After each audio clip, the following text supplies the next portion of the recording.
Assalamualaikum viewers, welcome back again another videos from Radiant Teaching Home.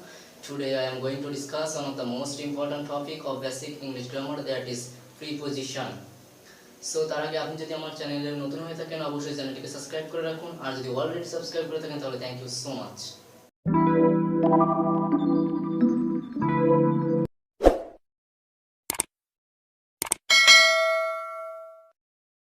Hello viewers, তো প্রথমে আমরা জেনে নিই প্রিপজিশন কাকে বলে। সো প্রিপজিশন শব্দের অর্থ হচ্ছে পূর্বে অবস্থান। যে ওয়ার্ড নাউন অথবা প্রোনাউনের পূর্বে বসে সেন্টেন্সের অন্য ওয়ার্ডের সাথে সেই নাউন অথবা প্রোনাউনের সম্পর্ক স্থাপন করে সেটা হচ্ছে প্রিপজিশন। প্রিপজিশনকে 6টা ভাগে ভাগ করা হয়েছে। Number 1 simple preposition, number 2 double preposition, number 3 compound preposition, and number 4 phrase preposition, number 5 participle preposition, and number 6 disguised preposition. So প্রথমে আমরা দেখি সিম্পল প্রিপজিশন। সিম্পল প্রিপজিশন হচ্ছে একটি মাত্র ওয়ার্ড দ্বারা গঠিত প্রিপজিশনকে বলা হয় হচ্ছে সিম্পল প্রিপজিশন। সো আমরা কিছু एग्जांपल দেখি। We see some examples in, to,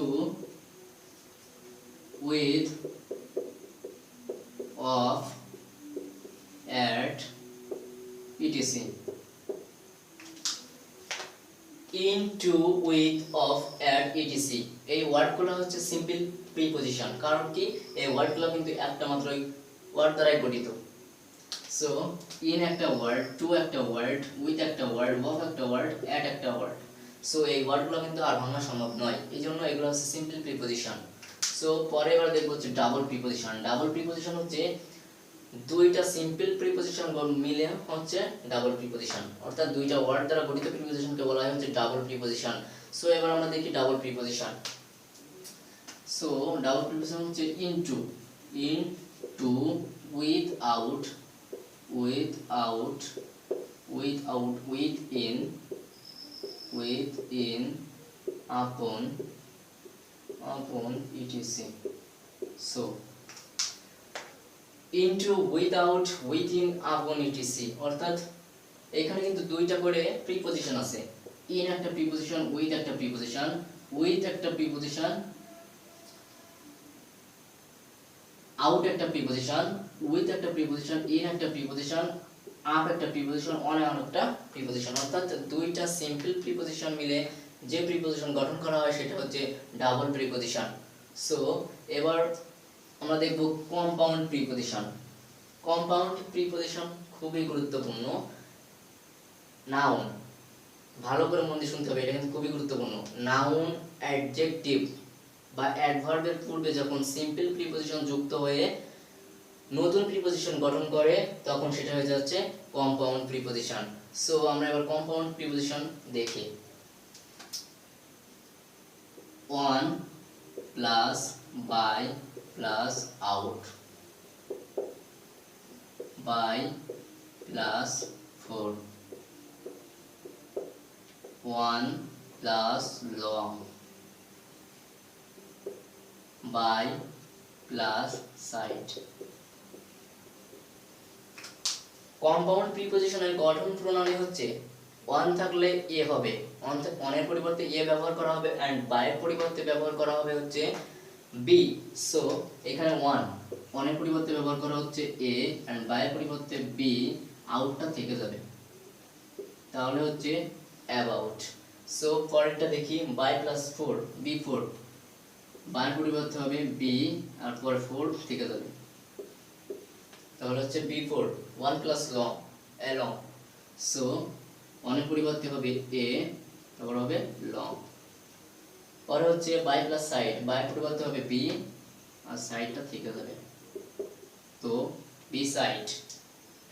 okay, so compound প্রিপজিশনের ক্ষেত্রে মনে রাখতে হবে, অবশ্যই মনে রাখতে হবে অনের পরিবর্তে এ ব্যবহার হবে আর বাই এর পরিবর্তে বি ব্যবহার হবে। সো পরে হচ্ছে ফ্রেজ প্রিপজিশন।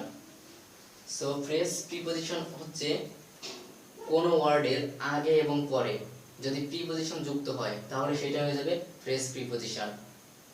অর্থাৎ আমি বলতে চাচ্ছি একটা ওয়ার্ড থাকবে, তার আগে একটা প্রিপজিশন থাকবে এন্ড পরে আরেকটা প্রিপজিশন থাকবে, তখন সেটা হয়ে যাবে একটা phrase preposition.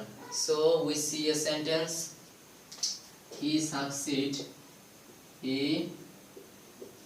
he succeed by means is succeed by means of determination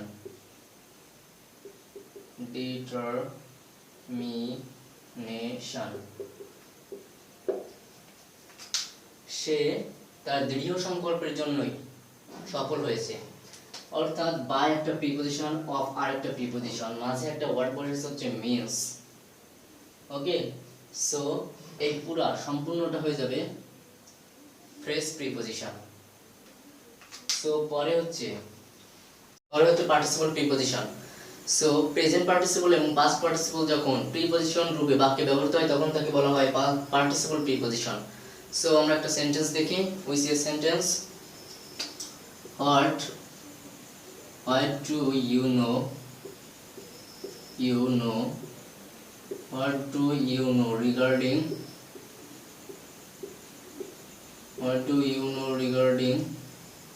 this proposal?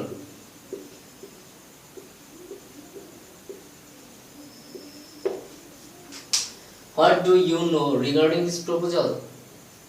What do you know? আপনি কি জানেন? রিগার্ডিং সম্পর্কে, দিস প্রপোজাল তার প্রস্তাবে, অর্থাৎ আপনি কি জানেন তার প্রস্তাব সম্পর্কে, অর্থাৎ এর রিগার্ডিংটা অ্যাবাউট এর অর্থ দিচ্ছে। এইখানে রিগার্ডিং দ্বারা সম্পর্কে বোঝাচ্ছে, এজন্য এইটা হচ্ছে একটা পার্টিসিপল প্রিপজিশন। ওকে, সো পরে হচ্ছে ডিসগাস্ট প্রিপজিশন। ডিসগাস্ট শব্দের অর্থ হচ্ছে ছদ্মবেশী। বা কোনো বাক্যে যখন বা কোনো সেন্টেন্সে যখন অন ও অফ এই দুইটা প্রিপজিশনের জন্য বা এর পরিবর্তে এ এবং ও ব্যবহার করা হয় তখন সেটা হয়ে যায় ডিসগাস্ট প্রিপজিশন। সো আমরা এক্সাম্পল দেখি। Look at the white board. The king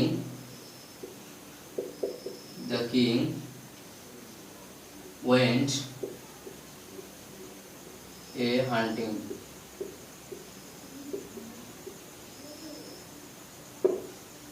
The king went a hunting.